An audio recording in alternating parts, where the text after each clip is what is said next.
மாதத்திலே இருக்கின்றோம். துல்காதா மாதம் அல்லாஹுவால் சங்கையாக்கப்பட்ட மாதங்கள் 4 என்று ஸல்லல்லாஹு அலைஹி வஸல்லம் சொன்னார்கள். அதில் ஒன்று துல்காதா, 2வது துல்ஹிஜ்ஜா, 3வது முஹர்ரம், 4வது ரஜப். இந்த 4 மாதங்களும் சங்கையான மாதங்கள். இந்த மாதங்களில் சண்டை சச்சரவுகள் பிரச்சினைகளை வளர்த்து கொள்வதை இஸ்லாம் பரிபூர்ணமாக தடை செய்கிறது. ஏனைய மாதங்களிலும் பிரச்சினைகள் சண்டை சச்சரவுகள் தடைதான் என்றாலும் சங்கையான மாதங்களில் நீங்கள் அவைகளை செய்வீர்களேயானால் அதுக்கு பாவங்கள் இரட்டிப்பாக்கப்படும். எப்படி ரமதானுடைய காலங்களில் நன்மை பல மடங்காக மாறுமோ அதுபோலதான் அஷ்ஹுருல் ஹுரும் சங்கையான மாதங்களில் பாவங்கள் ஒன்று செஞ்சால் பல பாவங்களாக அது எழுதப்படும். அதனால தான் அல்லாஹ் சொல்றான், வலா தத்லிமு ஃபீஹின்ன அன்ஃபுஸக்கும், இந்த மாதங்களில் உங்களுக்கு நீங்களே அநியாயம் செய்து கொள்ளாதீர்கள். ஏனைய மாதங்களிலும் அநியாயம் செய்து கொள்வது கூடாதுதான். இந்த மாதத்தில் விசேஷமாக சொல்லப்படுவது ஏனைய காலங்களுடைய பாவங்கள் போல அல்ல, இந்த சங்கையான மாதங்களில் செய்த பாவம்.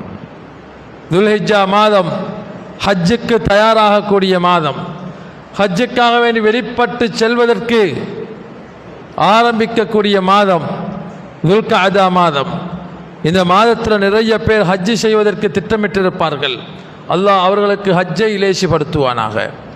யாரெல்லாம் வசதி வாய்ப்போடு இருக்கிறார்களோ அவர்கள் ஹஜ்ஜு செய்யட்டும் என்று ஸல்லல்லாஹு அலைஹி வஸல்லம் சொன்னார்கள்.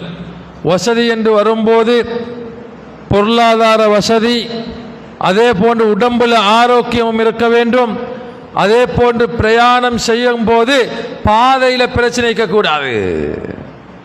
பாதையில் என்றால் போகிற வழியில் யுத்தங்கள் நடக்கக்கூடிய காரணங்கள்னால அபாயம் இருக்குதா, பிரயாணிக்க கஷ்டமாக இருக்குதா, பாதுகாப்பு போதாதா, அப்போது அவருடைய கடமை அப்படியே தள்ளுபடியாகும். அவருக்கு சுமூகமான நிலை ஏற்பட்ட போது ஹஜ்ஜை செய்யலாம். சில நாடுகளுக்கு இந்த வருடம் ஹஜ்ஜுக்கு வராதீங்க என்று கட்டளை இருந்தால், என்னோட பணமைக்கு தானே, என்னோட உடம்புல சக்திக்கு தானே என்று குறுக்கு வழிகளை போட்டு போகக்கூடாது.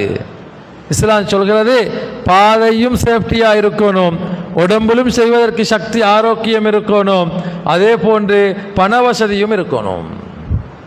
சில மனிதர்கிட்ட பண வசதி இருக்குது, போகிறதுக்கு உடம்புல சக்தி இல்லை. சில தகப்பன்மார் அவளை ஹஜ்ஜு செய்ய கிடைக்கல, புள்ள குட்டிக்கு வசதி வந்துட்டு இப்போ எங்களோட வாப்பமாருக்கு ஹஜ்ஜு செய்ய வைக்கணுமா? ஏற்கனவே ஹஜ்ஜு செஞ்ச ஒருத்தர்கிட்ட அவங்கள கூலிக்காவது பிடிச்சி ஹஜ்ஜு செய்ய வைக்கலாம். அவர் ஃப்ரீயாக செய்ய வைக்கலாம். அல்லது ஹஜ்ஜுடைய செலவை நீங்கள் பாரம் எடுத்து ஒருத்தர் அனுப்பி வைக்கிறீங்க. அனுப்பப்பட்டவர் ஏற்கனவே அவருடைய ஃபர்லான ஹஜ்ஜை முடிச்சிருக்கணும். அப்படி முடித்த ஒருத்தரை அனுப்பியாவது இவருடைய ஹஜ்ஜை நிறைவேற்றணும். அல்லது புள்ளகுட்டி ஏற்கனவே ஹஜ்ஜு செய்திருந்தால் அவங்க போய் தன்னை தகப்பனுக்காவின்னு ஹஜ்ஜு செய்யலாம். இதுக்கு பதில் ஹஜ் என்று சொல்கிறேன். உடம்புல சக்தி இல்லை, வயோதிபம், அப்போ அல்லது நோய்வாய்ப்பட்டிருக்கிறாரு, பண வசதி இருக்குது, அப்போ என்ன செய்யணும்? ஒரு ஆளை கூலிக்கு பிடித்தாவது ஹஜ்ஜுக்கு அனுப்பி எங்கட ஹஜ்ஜை நீங்கள் செஞ்சுட்டு வாங்க, அப்படி செஞ்சால் கூடும். ஸல்லல்லாஹு அலைஹி வஸல்லம் அவங்கள்ட்ட சஹாபாக்க கேட்டபோது ஆம், அவங்களுக்காகவே நீங்கள் ஹஜ்ஜு செய்யுங்கன்னு சொன்னாங்க. அதே போல் ஒருத்தர் வசதியோடு வாழ்ந்தார், நல்ல ஆரோக்கியமாகவும் இருந்தார், ஆனால் ஹஜ்ஜு செய்ய கிடைக்கல, மௌத்தாயிட்டார். இப்போ இவருடைய சொத்துக்களை பங்கு வைக்கும் போது அவருடைய மார்க்க கடமைகள் இருந்தால் அதையும் நிறைவேற்றினதுக்கு பின்னால் தான் சொத்து பங்கு வைக்கணும். கடன் இருந்தால் மிச்ச காலமாக ஜக்காத்து கொடுக்கல, ஜக்காத்து வாஜிபாகியும், அப்போ அதுகளை முதல் பிரிக்கணும். அதுக்கு பிறகு அவர் ஹஜ்ஜு கடமையா இருந்தும் ஹஜ்ஜு செய்யலையா, இந்த பணத்தால் அவருக்காக வேண்டி ஹஜ்ஜு செய்து வைக்க வேண்டும். அந்த கடமை வாரிசுகளுக்கு இருக்குது. இந்த வாரிசுகள் பார்க்குறாங்க, எங்கே மூத்தாகிற ஆள் சொத்தை பிரிக்கணும்னு சொல்லி, சொத்தை பிரிப்பதற்கு முன்னால் அவருடைய அல்லாஹ் ரசூலுக்கான கடமைகள் நிறைவேற்றணும். அதே போல் மனிதர்களுக்கான கடமைகள், அவர் யாருக்காவது கொடுக்கல் வாங்கல் செஞ்சுட்டு கடன் வச்சுட்டு போயிட்டாரு, அதை நிறைவேற்றணும். அதுக்கு பிறகுதான் வாரிசுகள் சொத்தை பிரிக்க வேண்டும். இல்லை என்றால் அந்த மௌத்தானவருக்கு செய்த பெரிய அநியாயம் வாரிசுகள். அதில் கவனமாக இருக்கணும். அதே போல எல்லா வசதி வாய்ப்புகள் இருந்தும் யாரு ஹஜ்ஜை மனமுரண்டாக செய்யாமல் போட்டு இருக்கிறாரோ ஸல்லல்லாஹு அலைஹி வஸல்லம் சொல்றாங்க, யாரு ஹஜ்ஜி யாருக்கு வாஜிபாகியும் அதை நிறைவேற்றாமல் இருக்கிறாரோ அவர் எப்படி மௌத்தானாலும் நான் பொருட்படுத்த மாட்டேன். அவர் யஹூதியா மௌத்தானாலும் நஸ்ரானியா மௌத்தானாலும் நான் கவலைப்பட மாட்டேன், நான் பொருட்படுத்த மாட்டேன் என்ற கருத்தை நபிகள் நாயகம் ஸல்லல்லாஹு அலைஹி வஸல்லம் சொன்னாங்க என்றால் அது மிகப்பெரிய ஒரு பாவம். ஸல்லல்லாஹு அலைஹி வஸல்லம் நான் பொருட்படுத்த மாட்டேன் என்று ஒரு பாவத்தை எச்சரித்தால் அதுக்கு அறிஞர் சொல்றாங்க அது பெரும் பாவம். அந்த பாவத்தில் ஆளாகிக்கொள்ளக்கூடாது. ஹஜ்ஜு முக்கியமான ஒரு அமல், வாழ்க்கையில் ஒரு தடவை தான் வாஜிபு. அதுக்கு பிறகு செய்யணும்னா 5 வருஷத்துக்கு ஒருக்க செய்யணும் சொன்னா, அதுக்குள்ள ஒருத்தருக்கு வசதி வந்து அதுக்குள்ள ஒரு வருஷத்துக்கு ஒருக்க செய்தாருந்தாலா பிரச்சனை இல்லை. ஆனால் அப்படிப்பட்டவங்க தன்னை சூழலை கொஞ்சம் கவனிச்சுக்கோங்க. உங்களோட குடும்பத்தில் உங்களோட புலகுட்டி, உங்களோட சகோதர சகோதரிக, உங்களோட தாய் தகப்பர் அவங்களுக்கு உதவலாம் இல்லையா? அவங்கள யாராவது ஒரு ஹஜ்ஜுக்கு அனுப்பலாம் இல்லையா? அல்லது அவங்களோட வீடு வாசல் இல்லாமல் கஷ்டப்பட்டு கொண்டு இருப்பாங்க, அல்லது தொழில்களுக்கு முன்னேற்றம் இல்லாமல் தடுமாறி கொண்டிருப்பாங்க. அப்படியான ஒரு மனுஷரை நீங்கள் தட்டி விடுவது என்பது ஹஜ்ஜை விட சிறந்த நன்மையாக அமையும். இன்றைக்கி எல்லாரும் நினைக்கிறாங்க காபாவுக்கு போய் திருவாண்டா தான் பெரிய அமலண்டு. சில அமட்கள் இருக்குது அது காபாவுக்கு போகிறத விட சிறந்ததாயிருக்கும். ஸல்லல்லாஹு அலைஹி வஸல்லம் சொல்கிறாங்க, உங்களில் ஒரு மனிதன் தன்னுடைய இதர சகோதரனுடைய ஒரு தேவையை நிறைவேற்றுவதற்காக வேண்டி தன்னுடைய வீட்டிலிருந்து வெளியேறி செல்வது என்பது ஏன் மஸ்ஜிது நபவியில் 40 நாட்கள் இஅ்திகாஃப் இருப்பதை விட சிறந்தது என்றாங்க. ஒரு சகோதரன் கஷ்டத்தில் மாட்டிக்கொண்டிருப்பான், அவனோட தொழிலில் பிரச்சனையாக இருக்கும், அல்லது சாப்பாட்டுக்கு வழி இல்லாமல் தத்தளிப்பான், அல்லது நோயில் மாட்டிக்கொண்டிருக்கிறான். உங்களால் போய் அவனுக்கு விமோசனம் ஒன்று கொடுக்கலுமா, காப்பாற்றி விடலுமா? அது பெரிய அமல். அல்லாஹ் குர்ஆனில் சொல்கிறான், சூரத்துல் பலதில், சூரத்து பலத் என்ற ஒரு சூரத்து குர்ஆனில், அந்த சூரத்தை புதுசாக ஊடோப்பம் பண்ணுறவங்க, அல்லது புதிய ஒரு இடத்துக்கு போகிறவங்க, அல்லது புதிய ஒரு ஜொப்புகளை போய்த்து அட்டென்ட் பண்ணக்கூடிய ஒருத்தர் அதை ஓதினு சொன்னால் அந்த ஏரியா அவரோட நல்லாக மாறிடுமா. அறிஞர்கள் சொல்கிறாங்க, சூரத்து பலத்தை ஓதுங்க புதுசாக போகிற இடங்களில். இது அல்லாஹ் சொல்கிறான், ஃபலக் தஹமல் அகபா, அவர்கள் கால்வாயை கடக்கவில்லை. கால்வாய் என்றால் ஒரு பாலம்னு நினச்சிக்கோங்க. அல்லாஹ் சொல்கிறான், நீங்கள் பாலத்தை கடக்கணும், அந்த பாலம் சுவர்க்கத்துக்கு போகிற பாலம்னு நினச்சிக்கோங்க. ஃபலக் தஹமல் அகபா, அவர்கள் பாலத்தை கடக்கவில்லை. ஒமா அதுராக்க மல் அகபா, இந்த பாலம் என்ற என்னவென்று உங்களுக்கு தெரியுமா? ஃபக்கு ரகபா, ஒரு அடிமையை உரிமையிடுங்க, நீங்கள் சிராத்துல் முஸ்தகீமை கடந்துருவீங்க நாங்கள் ஸல்லல்லாஹு அலைஹி வஸல்லம். குர்ஆன் சொல்கிறது அடிமையை உரிமையிடுங்க. இப்போ அடிமை இல்லையே, அடிமைத்துவம் இஸ்லாத்தில் ஆரம்பத்தில் எல்லாம் இருந்துச்சு, இஸ்லாம் அதை வெறுத்துச்சு, யாரையும் அடிமைப்படுத்தாதீங்க. சில பாவங்களுக்கு விமோசனமாக அடிமைகளை உரிமையிட சொன்னாங்க. உலகத்தில் அடிமைகள் இல்லை. அப்போ நாங்கள் எப்படி அந்த அமலை செய்த அறிஞர்கள் சொல்கிறாங்க, சில மனுஷன் சில கஷ்டத்தில் மாட்டிக்கொண்டிருப்பான், அதில் இது உங்களுக்கு கலட்டி விடையிலுமா, நீங்கள் பாலத்தை கடந்துட்டீங்க. சிலவன் கடலில் மாட்டிக்கொண்டிருப்பான், வேணுமென்று பொல் வைக்கிறவங்களல்ல, சில தொழில்கள் செஞ்சாங்க மாட்டிக்கொண்டாங்க. சூழல், சமூகத்துடைய அமைப்புகள், பொருளாதார மெதட்டுகளில் மாட்டிக்கொண்டு இப்போ மான மரியாதையோடு வாழ்ந்தவர் கூனி குறுகி போயிருக்கிறாரு, வெளில தலகாட்டு இல்லாமல் இருக்கிறாரு, வெக்கத்தில் தலகுனிஞ்சிருக்கிறாரு. உங்களை ஒத்தரால போய்த்து அவர் அந்த பிரச்சனையிலிருந்து அவருக்கு விமோசனத்தை கொடுக்கலுமா? இன்னொருத்தர் இருக்கிறாரு, பசி, போதுமான வருமானம் இல்லை, ஒழுகிற வீடு, சரியாக நிம்மதியாக ஈப்பதுக்கு ஒரு வீடு வாசல் இல்லை, உங்களால் அதுக்கு ஏற்பாடு செய்யலுமா? அல்லாஹ் சொல்கிறான், ஃபக்கு ரகபா, அடிமைத்துவத்துக்கு மாட்டிக்கொண்டிருக்கிறவனை கலட்டி விடுங்க, சிராத்துல் முஸ்தகீமை கடந்துருவீங்க, பாலத்தை கடந்துருவீங்க. சில மனிதர்கள் நோயில் கஷ்டப்பட்டு கொண்டு இருக்கிறாங்க, போதுமான வருமானம் இல்லை மருந்துகள் வாங்குவதற்கு கூட. சில நோயாளிகளை பாருங்க, சொற்பமான நோய், அதில் பாதிக்கப்பட்டு அப்படியே அதிலிருந்து எழும்ப முடியாமல் தத்தளிப்பான். ஆனால் வசதி உள்ளவங்க நல்ல நல்ல மருந்துகளை பெருங்கொண்ட டாக்டர்ஸ் மார்ட்ட போய் குயிக்காக சோமாயிட்டு வராங்க. உங்களுக்கு சில நோயாளிகளை தெரியுமா, இப்படியான கஷ்டத்தில் மாட்டிக்கொண்டிருக்கிறான், அவனால் எழும்பிக் கொள்ளத்துக்கு சக்தி இல்லை, அவனோட பொருளாதார பிரச்சனை, இல்லாட வந்துடுவான் என்று தெரிஞ்சா அவனை தேடி போய் அவனுக்கு உங்களால் ஏண்ட உதவியை செஞ்சு அவனை அந்த பிரச்சனையிலிருந்து வெளியில் எடுக்கலுமா, அதுவும் ஃபக்கு ரகபா, ஒரு அடிமையை அந்த அடிமைத்துவத்திலிருந்து வெளியேற்றுவது போன்றுதான். அவன் ஒரு பிரச்சனையில் மாட்டி தன்னுடைய மார்க்கமும் அவனால் நிலைநாட்ட முடியாமல், இபாதத்தும் செய்ய முடியாமல், குடும்பத்தோடு நல்ல முறையில் வாழவும் முடியாமல், சமூகத்தில் சிறந்து விளங்கவும் முடியாமல் தத்தளிக்கிறானா, அவனை நீங்கள் தட்டி எழுப்புவது. தொழில் இல்லாமல் தடமாறுறான், உங்களுக்கு வழிகாட்ட முடியுமா? பல பேருக்கு தொழில் கொடுக்க முடியுமா? அவன் பிரச்சனையிலிருந்து அவனை நீங்கள் விமோசனம் அளிக்கிறீங்க. இதுவும் ஃபக்கு ரகபா, அடிமைத்துவத்திலிருந்து வெளிப்படுவதற்குரிய வழிகள் என்பதை இஸ்லாம் சொல்கிறது. அப்படி செஞ்சால் அல்லாஹ் சொல்றான், வமா அதுராக்க மல் அகபா, கால்வாயை கடப்பது, பாலத்தை கடப்பது என்னவென்று உங்களுக்கு தெரியுமா? ஃபக்கு ரகபா, ஒரு அடிமையை விடுதலை செய்வது, அல்லது மேற்சொன்ன பிரச்சனைகளில் மாட்டிக்கொண்டிருக்கக்கூடிய மனிதர்களை அதிலிருந்து அப்படியே கலட்டி விடுவது. அவு இத்ஆமுன் ஃபீ யௌமின் தி மஸ்கபா, அல்லாஹ் சொல்றான், அல்லது பசியான நாட்களில் பசித்தவர்களுக்கு உணவளிப்பது. யதீமன் தா மக்ரபா, உங்களோட சொந்தங்களில் தேடி பாருங்க, அனாதைகள் இருக்கிறார்களா, அந்த அனாதைகளுக்கு நீங்க உதவி செய்வது. ஒரு சஹாபி கேட்குறாங்க, யா ரசூலல்லாஹ், ஏன் மனது எப்போ பார்த்தாலும் கல் நெஞ்சம் இறுக்கமாக இருக்குது, இதை சாஃப்டாக்கணும், என்ன செய்யணும் சொன்னாங்க. ஒரு யத்தீமுடைய தலையை போய் அன்போடு தடவு என்றாங்க ஸல்லல்லாஹு அலைஹி வஸல்லம். உள்ளம் மென்மையாகும் என்றாங்க.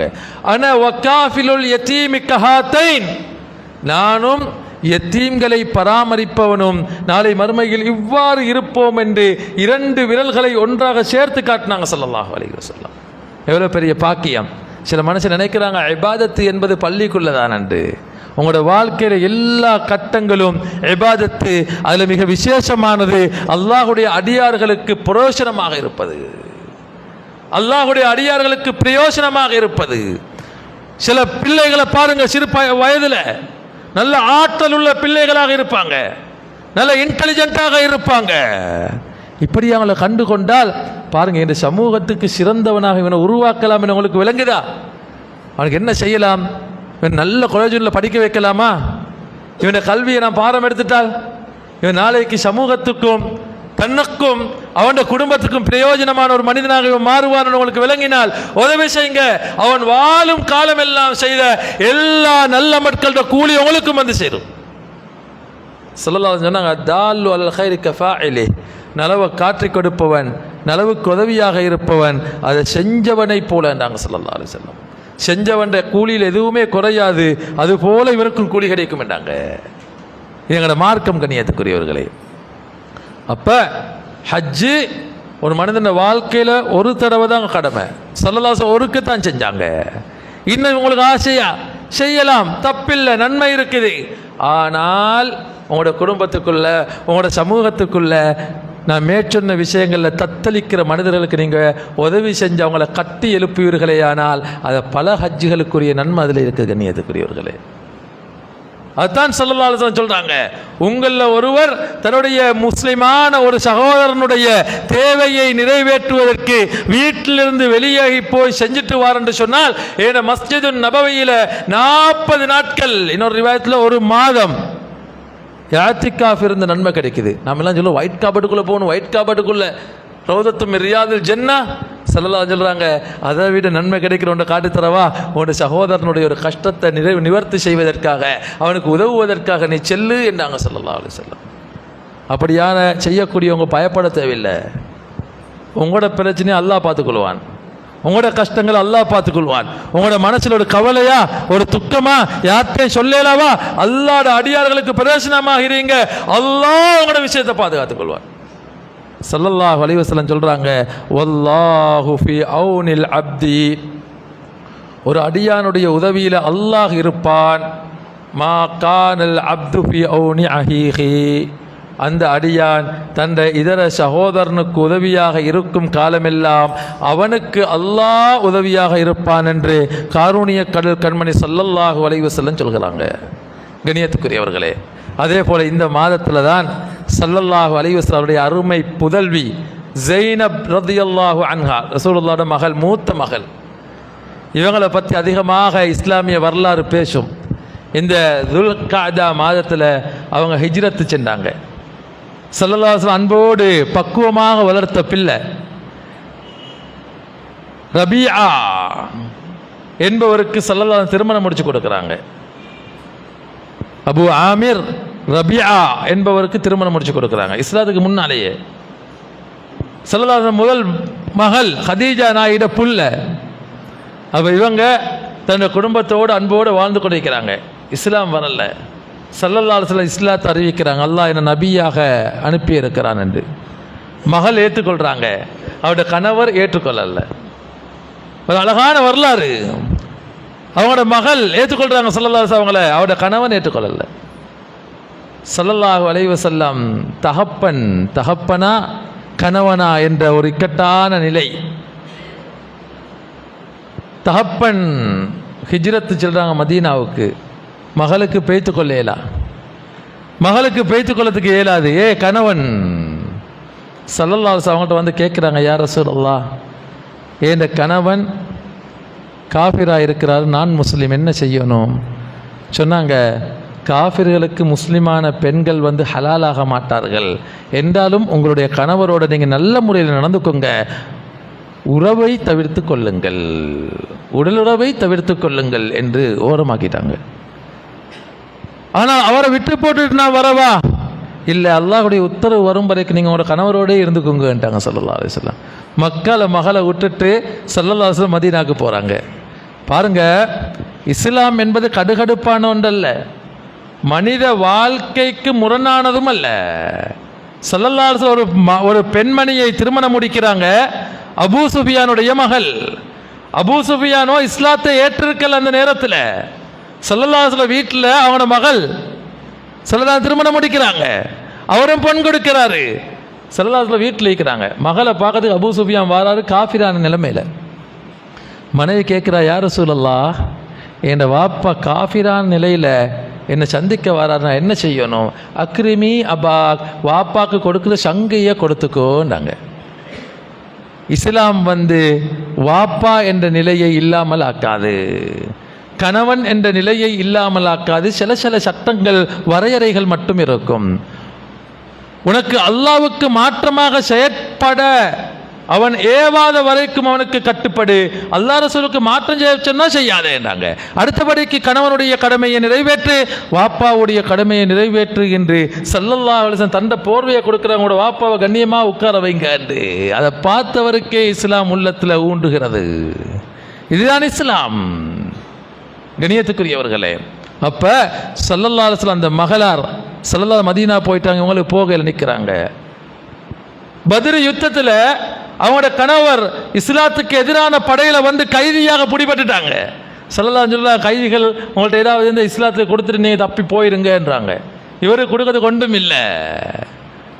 ஸல்லல்லாஹு அலைஹி வஸல்லம் மகள் அனுப்பி வைக்கிறாங்க ஒரு மாலையை, ஹதீஜா நாய்க்கு போட்டு இந்த மாலை. அது ஸல்லல்லாஹு அதை பார்த்ததோட ஹதீஜா நாய் ஞாபகம் வந்துடுற, கண்கள் கலங்குகிறது.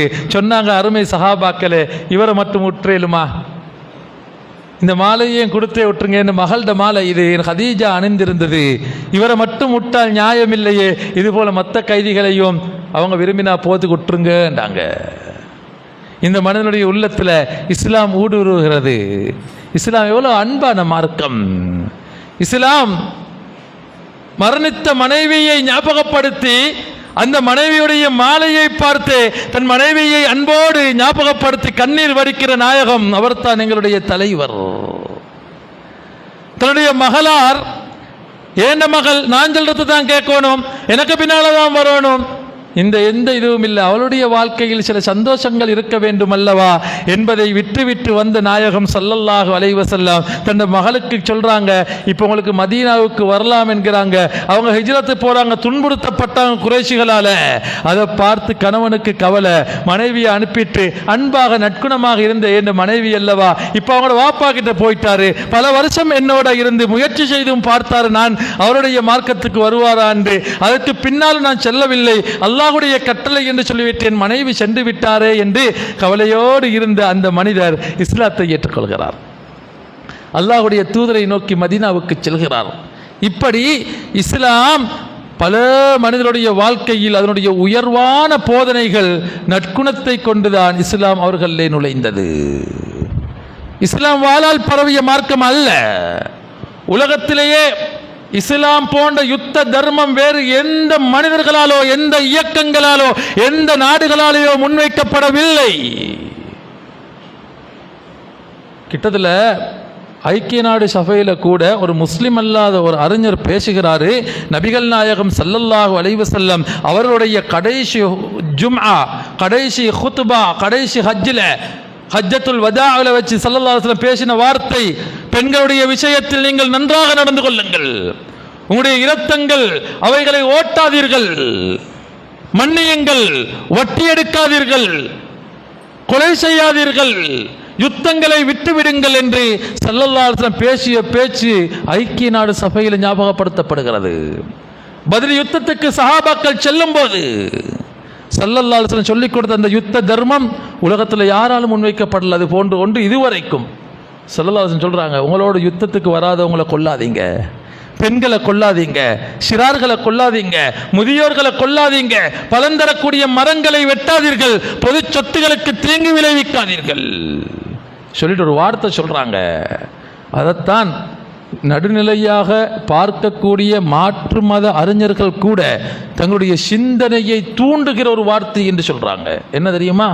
ஸல்லல்லாஹு அலைஹி வஸல்லம் சொல்றாங்க, உங்கள் மீது யுத்தம் திணிக்கப்பட்டால் நீங்கள் யுத்தத்துக்கு செல்லும் போது மாற்று மதத்தை சார்ந்தவர்கள் அவர்களுடைய வணக்க ஸ்தலங்களில் அவங்களோட வணக்க வழிபாடுகளில் ஈடுபட்டு கொண்டிருந்தால் அவங்கள நீங்கள் இடைஞ்சல் செய்யாதீர்கள், அவங்களோட காலுக்கு அவங்கள விட்டுருங்க, அவங்க விரும்பின மாதிரி அவங்க வாழ்ந்து கொள்ளட்டும், உங்களை அழிக்க வந்தால் தான் நீங்கள் யுத்தம் செய்யணும் மாட்டாங்க. இந்த துல்காதா மாதத்தில் யுத்தங்களுக்கு தடை, இஸ்லாத்தில் யுத்தங்கள் செஞ்சு கொண்டிருந்தால் நிப்பாட்டிடணும்.